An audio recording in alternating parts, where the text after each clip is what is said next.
we've seen how Monica's role, the role of the grandmothers is being lapped up right here in Kashmir. But exactly on the note that you said, let us spotlight and zoom in to Homa Alizoy from Afghanistan, who is here with us with her mother, who I had the good fortune of meeting already in 2003.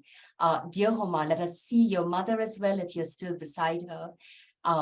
Homa is our sister of our Home for Humanity community. I first met her in 2003 when I was working in Afghanistan on justice, because she is a senior judge of the Supreme Court of Kabul. She's one of the most eminent judges in Afghanistan, and her remit was ending violence against women. So exactly, healing the past, building the future. And Homa did a remarkable job. And when Taliban undid the work that was built over the last 20 years, and I met Justice Homa, but I'd started off meeting Dr. Timur Shah, her brother, who was my brother and guide, Dr. Timur Shah, and her parents, who I know very well. And unfortunately, after Taliban came, though, Homa, you wanted to resist and stay on and hope that things would get better, you were forced to flee with your disabled mother, and you're now in a refugee camp, in a center in Brussels, waiting and waiting and waiting. So we want to hear you. We want to see and honor this grandmother, daughter, who have given so much to their country and to the world, because today, Women's Day, we are really in solidarity with the women of Afghanistan. Thank you, Rama Jan. Salam alaikum.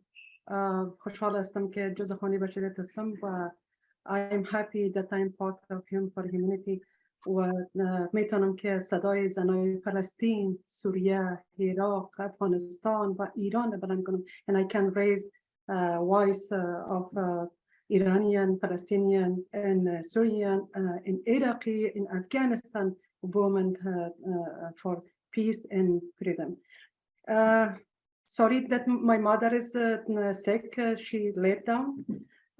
No longer she sat beside to me. Greetings in respect to the audience, sisters and brothers. While congratulating you, dear ladies, on International Women's Day, I want to express my regret that today the women of my country are not free women to celebrate the 8th of March like in the past. I want to draw your attention to the recent past of Afghan women. 21 years ago, after the collapse of the first Taliban government, Afghan women gained their social, legal, cultural, and political freedoms. They forced the government to ensure equal rights for women and men in all fields through the new constitution and an increase with international programs. Firstly, November 25th is the International Day for the Prohibition of Violence Against Women. Secondly, March 8th is International Women's Day. To eliminate the discrimination and violence against women, the government should reconsider its commitments and pay attention to women's desire to respect gender and accept international covenants, especially the United Nations Resolution 1325, to increase 25% increase of women in leadership and government positions. Through this resolution, women were appointed as ministers, deputy ministers, head of government departments, and especially head of the courts. Women's rights to political participation was recognized, and the women also stood as candidates in presidential elections. Women were recruited into the army and the police. Prosecutors and courts to deal with the violence against women were established, and a law prohibiting violence was passed. Women were appointed women were appointed as ambassador in Afghan embassies, but unfortunately, these achievements were suddenly lost when the Taliban came into power again. They were deprived of secondary and higher education. The gates of universities, government offices, and international and national institutions were closed to women. Today, women no longer have the right to travel, to be active in the society. They forced on the woman to cover their face. The world has witnessed that this time brave Afghan women raised their voices for freedom without fear against this barbaric group, either publicly or behind closed doors. The women strongly protested against these decisions of the Taliban. The Taliban know that women's resistance affects the people as well.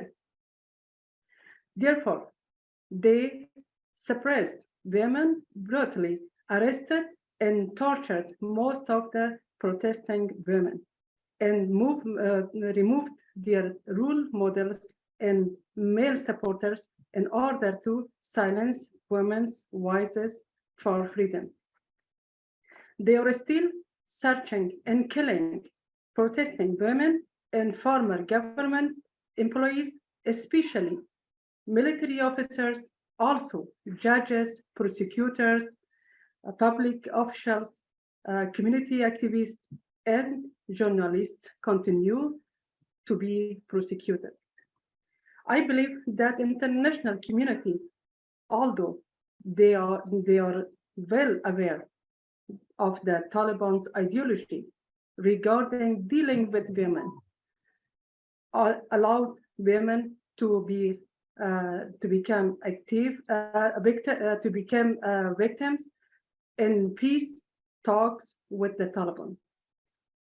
Our request on this 8th of March is that the international community does not recognize the Taliban. We ask the United States to cancel the Qatar agreement and eliminate this terrorist group as they enable their power in Afghanistan. We want the freedom of Afghan women from the captivity of the barbaric Taliban. We want a legal government that gives equal rights to all men or women in Afghanistan. I wish to see the creation a branch of the Home for Humanity institution in our country. I'm also happy that brave and champion women of Kashmir is now part of the planetary movement force. Thanks for all of you that you listen for me. Dearest Homa, let us just put our hands on our hearts like Afghans do, to be with you, to be with your mother, to be with all the grandmothers, mothers, and daughters of Afghanistan, just as we have been with the grandmothers, mothers, and daughters of Kashmir. I've been feeling Afghanistan, the closeness of these great cultures while being here. And with this, we have also Maysoon from Iraq, who will be speaking shortly. We just close our eyes for a moment and go on that journey again that Jean took us on. Just holding in our hearts the women, the mothers of Colombia who have suffered so much, grandmothers, mothers, and daughters, all of those parts of our beloved grandmother earth,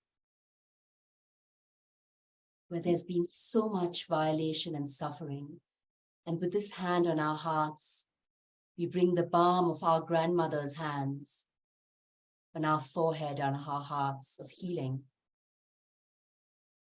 And we just reclaim our deep, essential presence our eternal presence. And from that presence, the power, the Shakti, the takat,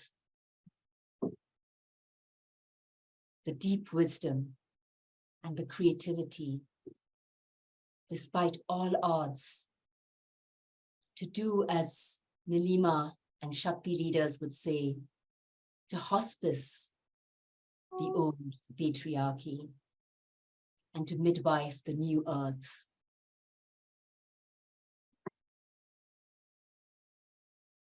We are so glad that you brought this into the room.